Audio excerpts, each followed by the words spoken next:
Good day to you, Jason here, Birchfield Family Farm, Oxford, Ohio. We raise grass-fed Red Devon cattle, St. Croix sheep and chickens, doing the rotational grazing system here. We got a beautiful evening on the farm, mid-40s, some sunshine out here tonight. Got a good word for you. This is from Psalm 141. But my eyes are fixed on you, O sovereign Lord, in you I take refuge. Do not give me over to death. Keep me from the snares they have laid for me, from the traps set by evildoers. Let the wicked fall into their own nets while I pass by in safety. We've done a little experiment here on the farm the past few days. I want to share that with you. We're talking about bale grazing. What is bale grazing? Well, if you're in the regenerative ag camp, undoubtedly have heard this term bale grazing. It's pretty much you're taking the big round bales of hay and you're setting those out in a strategic way ahead of time for winter feeding of livestock. Different strategies and ways that you can go about this. One of the most common is to set up your round bales ahead of winter and use electric wire in between those rounds and just move the electric wire. And the thinking is you don't have to crank a tractor in the wintertime. And as Gabe Brown says, he sits inside in his nice warm house during the wintertime since his bales are set. So we have put cattle, all of our cattle and all of our sheep in a paddock 11 by themselves, and we've done a little bale grazing experiment of our own. Let's actually put this to the test and let's see how we come out here. So what are the parameters for our little experiment here? One of our big round bales of hay weighs approximately 1,200 pounds. We know that one of those 1,200 pound rounds gets us through about 6 days here on the farm. And how do we know that? Well, that's what we've done all winter long, right? You guys may have seen about our other video. I'll link to that here, saving 58% on your hay costs. Now, that's utilizing the big round bales versus the squares. Squares are certainly more convenient. But, you know, with all this talk of bale grazing and, hey, you can save all of this money, all of this labor, all of this time, I thought, you know what? We could do a little experiment of our own. And we've done that here. And I want to share those results, but basically what we did is I took one of those rounds. They're too big to move a 1,200 pound round. I can't do that even with the whole family. You know, basically what I did, I fed out 2 days worth of that round. Okay, and so we had 4 days remaining. 4 days left on that round, and I just got it down to where we could handle it. And I put it out here in the middle of paddock 11, and I'm going to show you what we've done here each day. So we're actually just coming in now to 48 hours since we put that round out. So let's go back to some footage from 2 days ago. Today is Thursday. We put this thing out on Tuesday evening. Let's go back and start from there, and we're going to show you exactly what we've done and exactly what's happened here. Okay, so filling up these tubs, some water here. You can see immediately what happened here. And what we thought was going to happen kind of did here, right? You've got the cattle, they're all the way around the bale guarding it, and the sheep are getting the little grass nubs that they can, and then the other sheep have ducked through the wires here, and they're over in paddock 10. So we're going to have to bring an electronet out, and you know, if we were any farther in the sheep season here, this would not work here. I think we're okay. But these mamas are really going to need some extra nutrition and attention here coming into lambing, you know, just some extra hay and whatnot. But you can see the way the cattle are spread out here. We've talked about this before. They're just bullies. You know, they're not going to let the sheep get in here and eat on this. Now, when the cattle get satisfied, maybe they'll back off a little. I don't know. Let's see what happens. Okay, so I did end up coming out here. I set that bale up on end. Just now, we got the sheep back in here. Got everything netted, water, mineral. Let's see how this works. Okay, so it's been 24 hours since we put this round out here and started our bale grazing experiment. You can see pretty much kind of what we thought was going to happen here. The cattle got this thing surrounded. I got to keep an eye on this boy here. A column of hay there in the middle that we had put out. I got Sam up top. He'll get us some aerial footage here. But, you know, you see the cattle got this thing surrounded. I mean, you know, a little bit of that column still sticking up there, but the bull over on this side, and they're just all got their noses in it, and the rear end's facing out. We're getting that whole bale kind of collapsing on the ground there. You know, you can see that pretty clear, but I don't know, not really much action here for the sheep. I'm gonna have to keep an eye on them, but that's day one. Okay, so exactly 48 hours later here, since we've put out the round bale that typically lasts us, we should have had 4 days on that thing when we just feed it out by hand. And again, we'll get you some shots from up above here. But look at this. It's done. It's toasted. And how can I tell that? Well, the animals are up. Nobody's laying down. That means, you know, we're probably more on the hungry side here. Now, just a minute ago, you missed it, but the cows were mooing when they saw me, and I know that's a classic sign of, hey, put some hay out for us, we're hungry.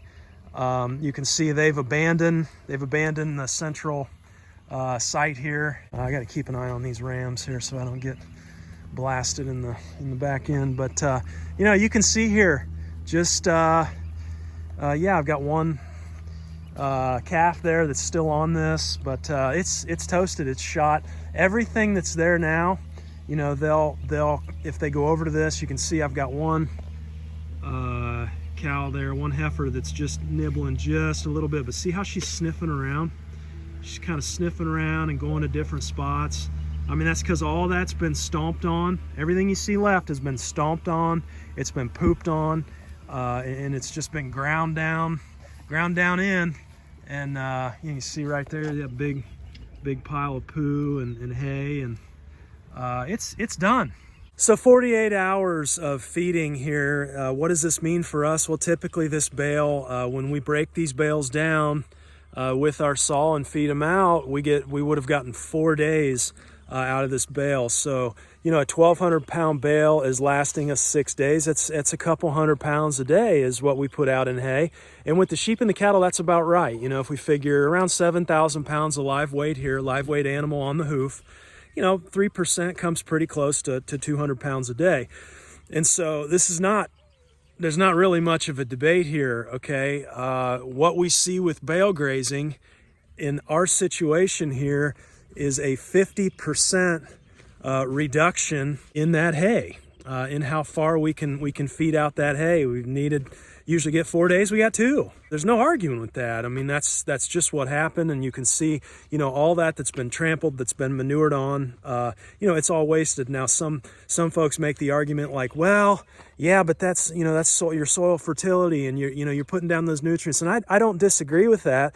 The problem is that pile there, unless I can figure out a way to decompose that, which we're going to work on, that pile there, there's nothing that'll grow there for at least half to 3/4 of this next grazing season.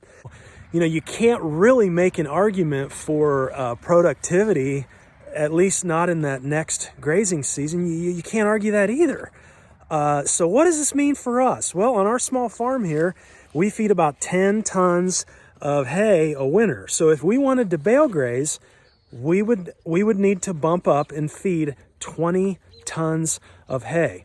What's that mean for us in the real world here? Well, we pay about $100 a ton for our winter hay feed here. And so, you know, that's a very, very real extra $1,000 I would need to pay out to get our flurd through the winter. Day 3 here, Friday. I can absolutely confirm the fact that they did need fed today. So our assessment yesterday with just getting 48 hours out of otherwise 4 days of hay was correct. I got to thinking, just in kind of letting this settle here, it came to me, you know, we did a video a while back with citing some numbers from Jim Garish. And he was talking about the amount of nutrients quantified that a ton of hay removes. I thought, you know what? We could take those numbers and actually apply them to our situation here. According to Jim Garish, 1 ton of hay removes 50 pounds of nitrogen, 6 pounds of phosphorus, and 40 pounds of potassium. So we could absolutely quantify our nutrients in this lost hay. In a normal situation, we'd be forfeiting 1/2 of that $60 1,200 pound round bale. That's not debatable. We've proven it. It is 50% less feed that you have, actually. So you're needing double the hay to bale graze here. And last winter here, these prices, 52 cents a pound for nitrogen, 37 cents a pound for phosphorus, and 27 cents a pound for potassium. We arrive at a quantified nutrient market value at $11.59 in that forfeited hay. So at our hay prices, you know, half a round bale costs us 30 bucks. Okay, so even after adding back in that nutrient value that we're gaining in the spent hay, we're still losing $18.41, or 61% of our hay value. So, you know, the real question here in my mind, it kind of boils down to labor. Can that value be gained back and more in labor? Well, in our situation here, certainly not. That doesn't pan out. I mean, we had to get the truck out, the trailer, you know, load up the bale, bring it out. It probably took us through, I would estimate, 2 to 3 times as long to put out that bale that should have lasted us 4 days and only lasted us 2. Now, I know I'm going to have people saying, well, you know, Gabe Brown, you know, when he talks about bale grazing, he's not talking about your piddly little, you know, 9 head of Devon and 13 sheep, you know, he's talking about scale up, right? Let's roll with that. Let's roll. I know somebody's going to be wondering about that, so let's scale it up here. Let's say 200 head of cattle at 1,000 pounds each, okay? To make the math easy, we got 200,000 pounds of live weight animal. Yeah, you figure about 3% it would mean feeding those 1,200 round bales. We need to feed about 5 a day. Now, if we bale grazed, we know based on the results of our real world test here, we'd need 10 bales or double. So the extra 5 bales a day on a typical 120-day hay season in my area means an extra $36,000 each hay season. So what about the labor costs after that nutrient value add back? Well, that labor number would have to pan out to $21,960. You know, in other words, you know, it's not going to take me more than an hour a day with a tractor to put out five round bales normally. So that's $183 per hour for labor and equipment costs here on the farm in the real world. Again, that's what it would need to cost me in the real world to put out 5 rounds a day just to break even with bale grazing. Some further disadvantages: all the nutrients in bale grazing are concentrated in a 15-foot diameter, approximate. Whereas if you're making a fertilizer investment, you know, that can be uniformly spread across a field.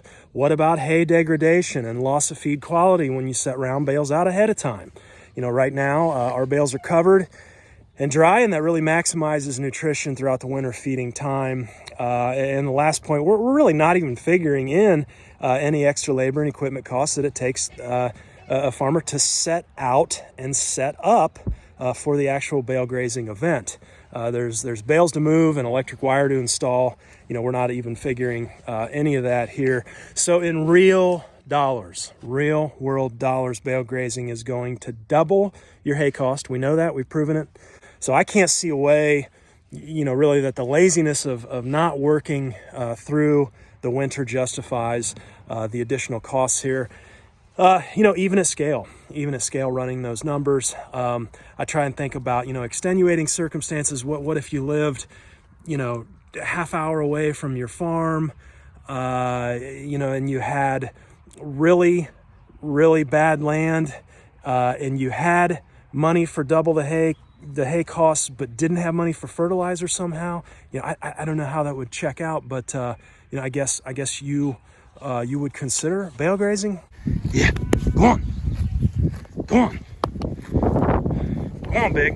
Yeah, come on. Okay. Okay, so it's Sunday here. We're on paddock 11. We've got the animals moved out of here, and here is my game plan for trying to salvage this spot that is just, I don't even know the word for it. There's, like I said, there's nothing but pigweed that's gonna grow here if I don't do something about it. Look at these boys in here. These are some of the toughest roosters you're gonna see anywhere. Let's pop in here and see what these boys are doing. Look at this. Just fed them out. They're in here. Well, we got 30, I think there's 30 some full-grown roosters in here.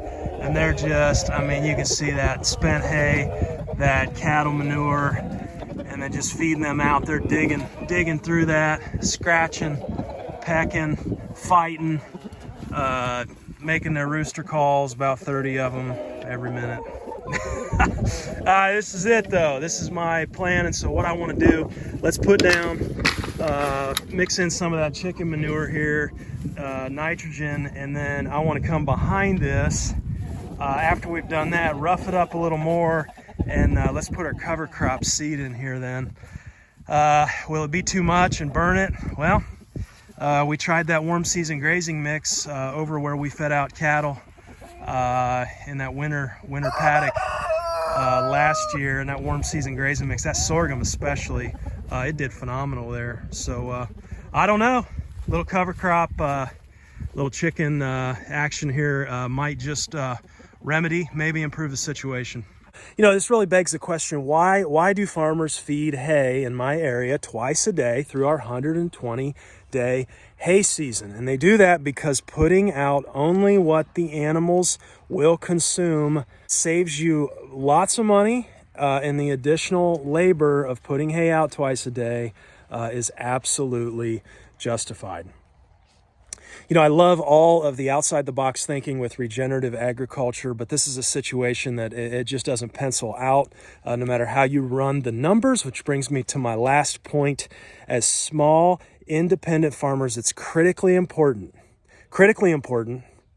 to not just blindly follow what the big names are promoting, but to actually test the concepts within our individual contexts. And one of the beautiful things about being small and independent is you are beholden to no set of rules or principles, but you can choose to farm in a way that is most beneficial to your family, your land, your animals, and the soil. So these two words are incredibly important to me as it relates to our farm and to the future here: small and independent. Thanks for watching today. Be blessed, be at peace. We'll talk to you next time. Take care.